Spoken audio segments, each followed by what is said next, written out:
Part 2 with Patty Bitsilly. I'm Cindy of Inclusion Done Right. Never Easy Always. I didn't say nevereasyalwaysgood.com on the first part. That's my website, nevereasyalwaysgood.com. But this is Inclusion Done Right, and I am Cindy Schultz. And I'm Candice Stump, and we have with us today Patty Bitsilly. I'm the Director of Special Services with Humboldt Unified. Yay! We're happy to have her today and all of her expert knowledge that she has to share with us. Right. It's good. So last week we talked a lot about implementing the plan, how it came together, and I get to go and speak to a couple groups and stuff, and I always have parents saying, what can I do to help my district? They always say, what did you do to make this happen? I'm like, I did not make this happen. I jumped on the bandwagon as quickly as I could, and I just became a part of the plan. But that's the parent part. So can you tell us what parents can do to support their districts in heading this direction? Sure. I mean, I think your first step is to talk to your IEP team. If you feel like your child, if you want them to be in, let's say they're separated from their general education peers more than you feel like they should be, your IEP team is where you need to start. Asking those questions. Why is it that they need to be separated? Can we talk about them being in their general education class? I mean, I have the belief that kids all start in general education first. But that's not always how it's interpreted in other places. And so if your child is in a more separate location, then talk to your IEP team, ask those questions, ask for more time in the general education classroom. You're a team member and you help make that IEP decision, so your voice should absolutely be heard. And when parents sit in IEP meetings and don't say anything, I get a little concerned, and I try to draw some things out because I want to know if they're on board with what we're doing. Right. So at what point, a question, because we have IEP meetings every day. All the time.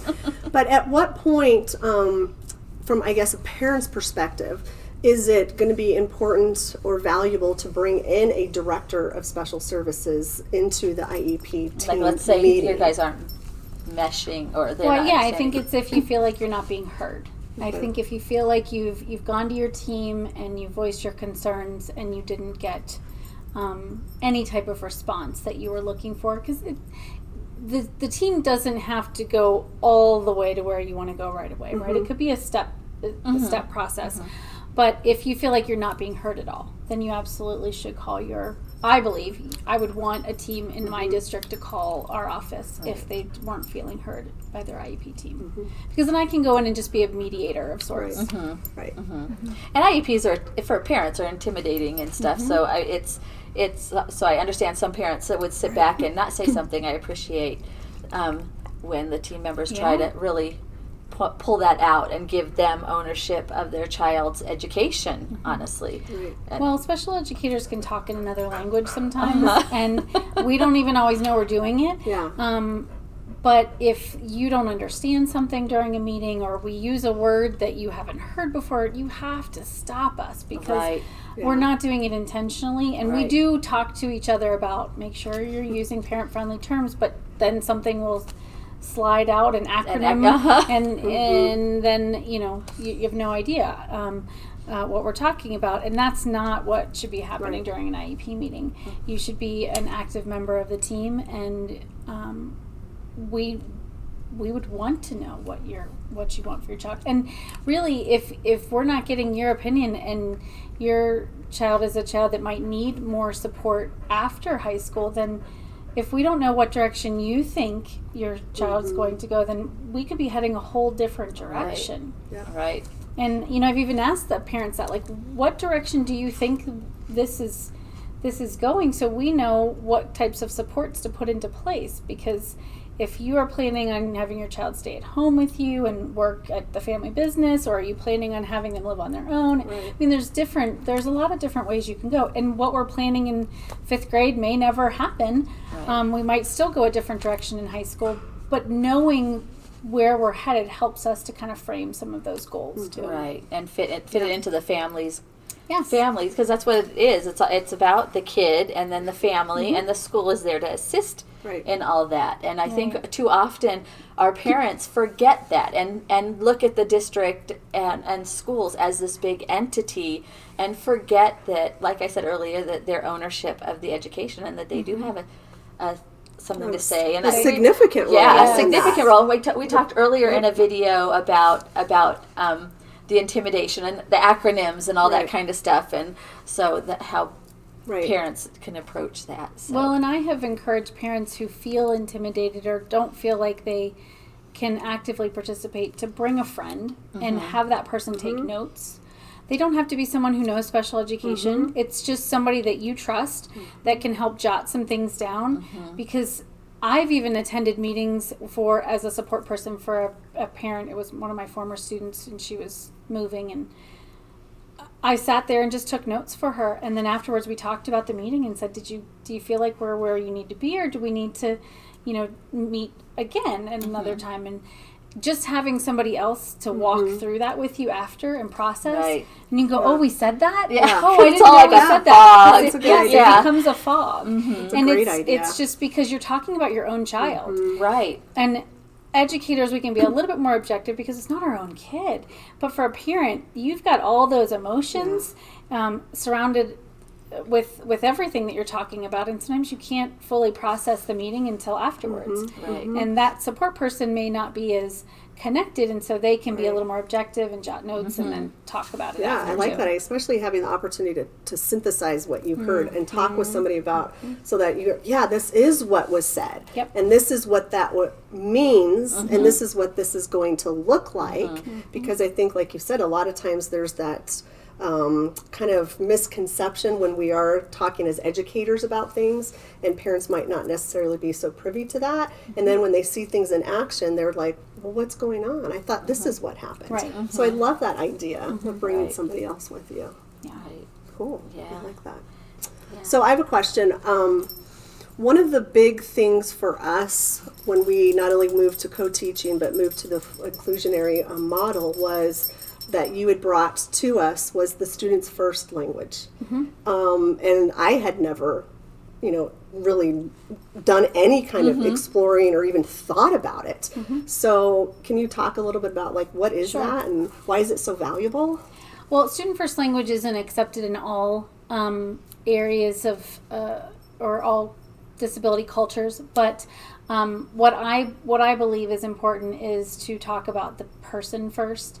And so it's person first or student first language, talking about the person first and disability second. So a student with autism, or a student with a learning disability, or a student with whatever it is that they have as their diagnosis or their eligibility, and not talking about their eligibility or their diagnosis as a Down's kid, as defining them, because that's not who they are. That's a piece of who they are.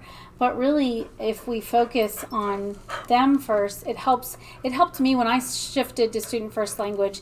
It helped me to just think about it in a different way.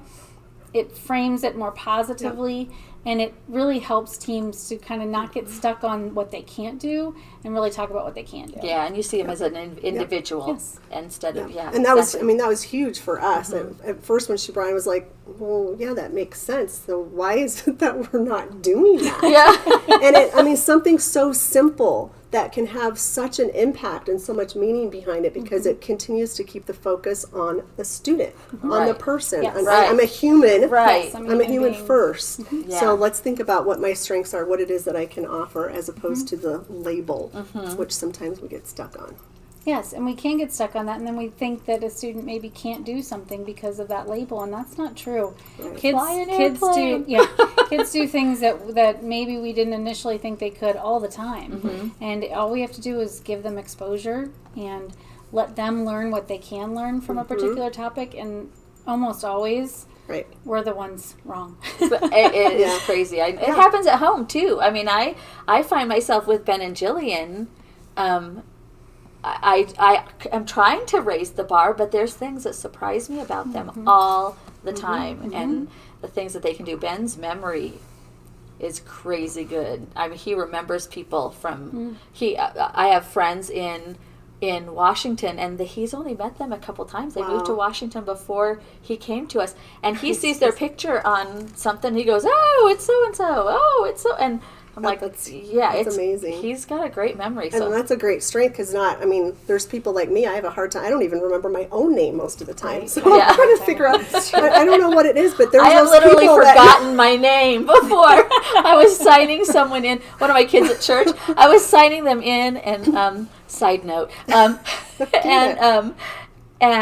I got their name down, and I got to my name, and I was like, I can't remember. It's my true. name. And then there's those It people happens. like Ben that they're Right. just in tuned with Right. people. Now give me a dog's name, like forget about it. It's You don't like, what's that about? But give me a human name? I don't know who you You are. know that I'm like that. I'm really That's bad. funny. I always, whenever I introduce myself, I'm like, feel free if you forget my name. It makes me feel better if you ask, because I have probably forgotten. In fact, by the end of the conversation, I've forgotten their name. It's really bad. Isn't it funny? It's really But bad. that points out that there's strengths and there's areas of improvement that we all have. Right. And some of them are just innately built into who we are. So making sure we recognize that in all of our students. That's why the exposure to the gen ed curriculum is so important, because we don't know what a student's strengths are going to be or student interests are going to be if we narrow their focus. And so giving them exposure to all different types of curriculum, what all kids in general education are receiving, we may not be expecting the same learning outcome for all kids, but the exposure is there, and then all of a sudden you go, oh, I really like this. Science. build on Jillian that. loves science, and she clicks. And who would have thought? And she wouldn't have gotten that in a special ed class. No, not in the same way. She would have yeah. gotten different lessons in science, but it would not have all been on grade level. She because wouldn't know that the usually femur is yeah. the strongest bone in her body, and that kind of stuff. So Well, and she wouldn't have had the opportunity to fly an airplane. Right. And have that literal Yes. life-changing experience Yeah. because we allow that opportunity for all of our kids. Yes. And we're not segmenting or segregating these kids from these kids from these kids. These opportunities are available and experiences kids. for all of our all. kids, Yeah. which I think is just critical to having a successful school and building a successful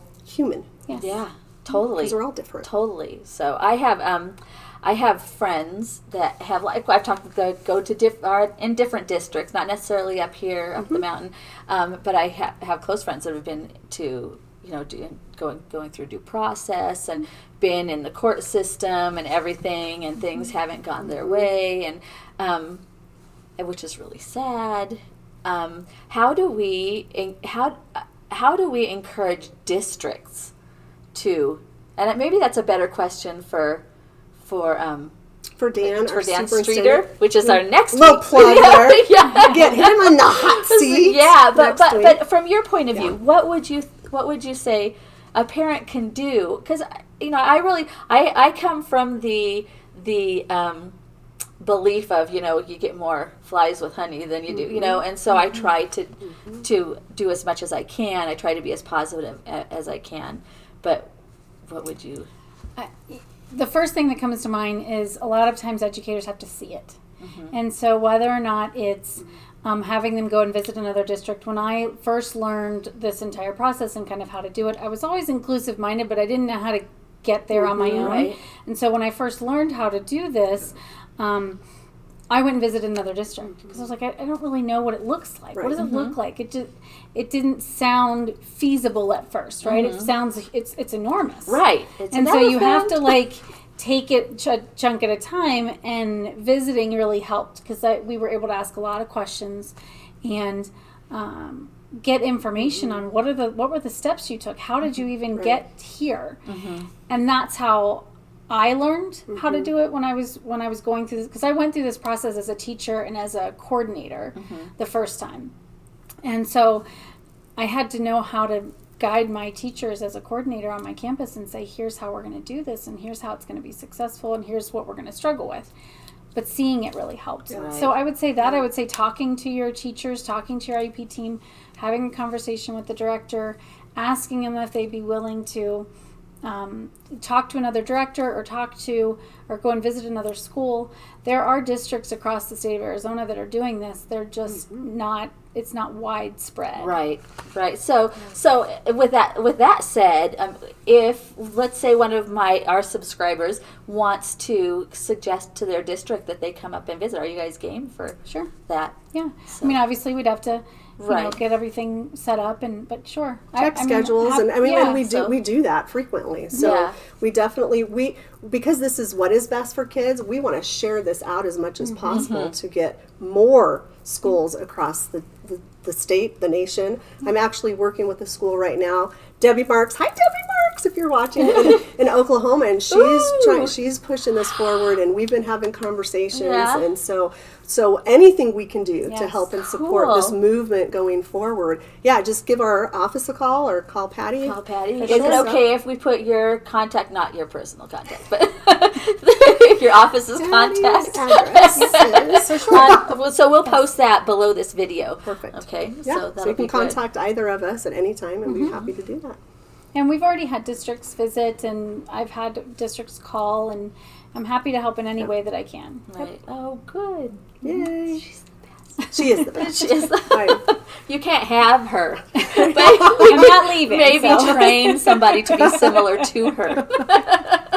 There's a few people I won't let go. You, and Mr. K. I won't let go of you. I agree. Yeah, we have a great team. We're really blessed to have such a phenomenal team that's really philosophically, mind, body, and soul, totally into this. Right. And you just see it in everything that they do every day. That's what has to be there. Yeah. It has to be a philosophical shift, because if the philosophical shift doesn't happen, then your staff isn't really on board. And so you have to let that happen, and it might take a little bit of time for that to happen. But once that happens, and once they kind of see it working, then you're usually full steam ahead. Right. Right. And you do those little you just take it one step at a time. I'm sorry, I'm losing my words. It's been a weekend. I'm losing my words. So I just eyeballed our time, and we are coming up against the end of our time. It always goes so fast. I know it does. Thanks for your wisdom. Yes. And for all that you do to support our kids and our schools. I have one more question. Sure. Do you know how to eat an elephant? One bite at a time? Someone's been watching. I know. So the kids, we asked the girls. They're like, I know some of the looks you get. You're like, what? Even the adults. They're like, I've hung out with you this too a joke? One bite at a time. So Patty's a big bite.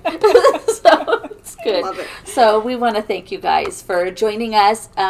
Please comment, and if you guys want to send a message to Patty and you just want to comment, I'll make sure it gets to her or Candice, and so we'll just make sure it gets to you. And again, please follow us, subscribe to our YouTube channel, follow us on Facebook, Instagram, Twitter.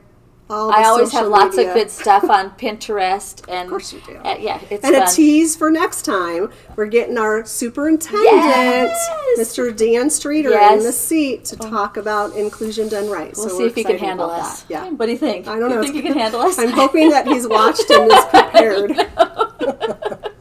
Look at her face. It's not so scary. We'll see. I'm sure he'll be just fine. I know he'll do fine. I'm just teasing. All right. So, we want to thank you guys. Next time. Bye. Bye.